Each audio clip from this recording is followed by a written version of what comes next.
A big litmus test for me with writers organizations is whether or not they're really about empowering writers. And my impression of the ISA is that they were. So I was attracted to the Shoot Your Sizzle competition in particular, I think, because it seemed to offer so much freedom to the creator, and it seemed to really be predicated on a belief in a writer's vision and creativity, and not only skill but also enthusiasm for turning a project into something. And I think that metamorphosis process was really attractive to me. I think also the idea of having a crew of people who were really going to passionately support a project, feeling like there was a very collaborative team in place was important to me. And for me, I should say, yeah, so I love directing. I feel like almost even more than screenwriting, I feel like directing is, my calling. But my understanding of that competition, and I think I came in maybe one of the earlier years, is that it's really very amenable to sort of any background and skill level. So whatever your creative holes are, my understanding was sort of that, like, those are the gaps that get filled. Like, if you have A, B, and C in place, awesome. If you need D, E, and F taken care of, we're going to hustle and get it done.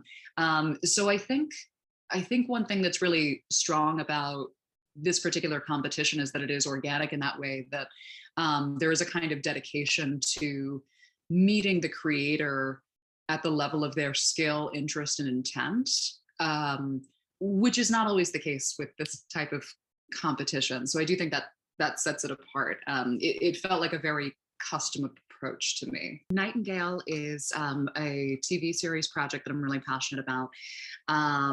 Essentially, at the core of the series is basically there's a character, Joseph Reyes, and in the aftermath of a surgery that essentially destroys his career, this rising star surgeon is forced to return to the dark, crime-ridden neighborhood of his former life, and essentially discovers a new calling as the underground surgeon for the brutal gangs of inner Baltimore in his old neighborhood that he's come up from. So for me, this series I'm always very attracted to characters who are ni aquí ni de allá, which means neither from here nor there. So I love it when a hero or protagonist straddles two different worlds sort of without belonging to either of them. And this series to me is very much about the best parts of oneself and the worst parts of oneself converging and possibly being discovered to be the same thing. So to my mind, it's gritty, it's dark, it's playful, it's just a sexy, fun series that is also very, very much about privilege. It's about race, it's about community, and it's about different structures of power and identity in a way that I think is very exciting. It sort of pits the Ivy League university system and gang worlds against one another as almost mirror cultures. So anyway, it's something I really love. I got the idea. I was living in New Haven, and there's such a proximity there of really just outlandish privilege and wealth and opportunity. And then 2 blocks from a place like that, at the time, at least, it was, I think, the 4th highest violent crime per capita cred in the country.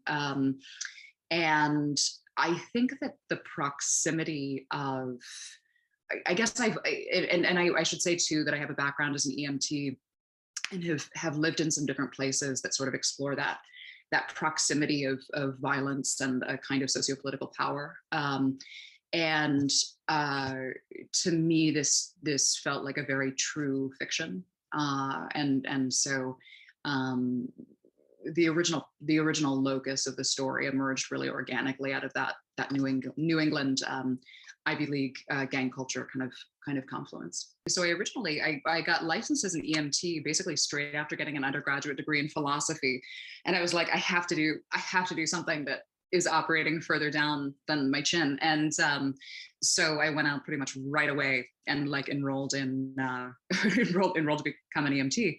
And I do highly recommend for all writers, whatever your experience is, I think if there's not an element of the visceral and experiential, I think it's very, very difficult to find your way into any kind of world with authenticity. I think that seeking out bodily experience is something that we sometimes have to force ourselves to do as writers. No one tells us to be embodied. Although I guess I kind of am right now. You know, people need to be embodied.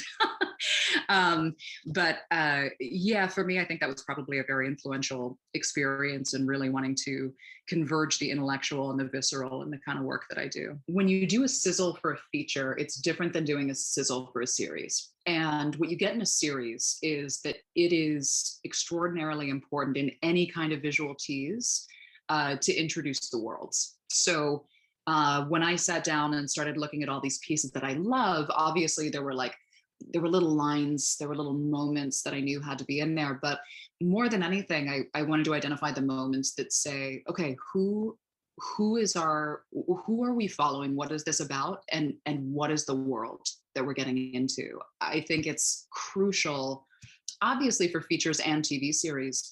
But when you create a TV series, like, you're inviting an audience to join you in a world for kind of a long time. So that environment has to be really, really established in just a killer way. So insofar as possible, I wanted to at least give a tiny little taste, a teaser, if you will, of what that world was going to feel like in the Nightingale Sizzle. And especially because that particular story bridges two worlds, it was important for me to at least hint at what those two universes were and how they were going to conflict or align. So for larger cast and crew days, it was important to have a pretty rigorous schedule. We wanted to be obviously very respectful of people's time. You know, it's important for me, even on non-union projects, to follow union rules, make sure people are getting, fed, watered, not being run ragged. So we try to be really respectful of timing. And then, and we did, of course, we had, plenty of union actors on the shoot too. So we just wanted to be really, really smart about, and actually, I take that back now. I'm going to walk that back. I think we actually were fully, I think we were fully SAG-AFTRA blessed, actually. But anyway, yeah, we were really, really good about that on the more complex days. There were a couple of semi-flexible days that were really, really restrained. One day that was just with a couple of actors outdoors, another that was really just with a lot of the really intimate and close-up stuff with Joshua Noble, who is the lead, and who's tremendous. And so we kind of played it by ear a little bit, but ultimately I think it was a success because both cast and crew just really came to like work and play and create something beautiful. Let's talk about a really specific hurdle. Shooting anywhere in Los Angeles to look like the East Coast, borderline impossible. We had to do so much fun cheating to try to find venues, and then for outdoor days, shoot around palm trees. And there is something that, like, if you've ever spent time on, both coasts, I know you have, Scott, it's like the light is different. Like the resting room sound is different. Like it is aesthetically, it really feels different. So, and God bless our color timers. I mean, God bless like everything that happened in post, but it is, it's tricky we shot a little bit of New England in the Wellsbourne, which is about as close as you can get to an Ivy League interior on the West Coast, I think. But yeah, that was kind of a funny challenge. I feel good about it. There's not. I think a sizzle for a series. Again, it's such a strange thing, but I'm so grateful for it, and I really do love the way it turned out. There's a shorter version too that I think is just it's not released. We just have that nice fat long version out there in the universe, and I encourage people to check it out. Let me know what you think. But I feel like it's a really, really beautiful piece of a universe of this project, and definitely nothing I would have undertaken without this particular grant. So because of the timing of all this, I think we wrapped this just in the spring, literally right before the pandemic hit. So I haven't, I'm actually just about to get back into in-person pitch land. It's something that's definitely been shared alongside the pilot selectively. It's something that I think people really enjoy seeing. I think it's a little bit unexpected.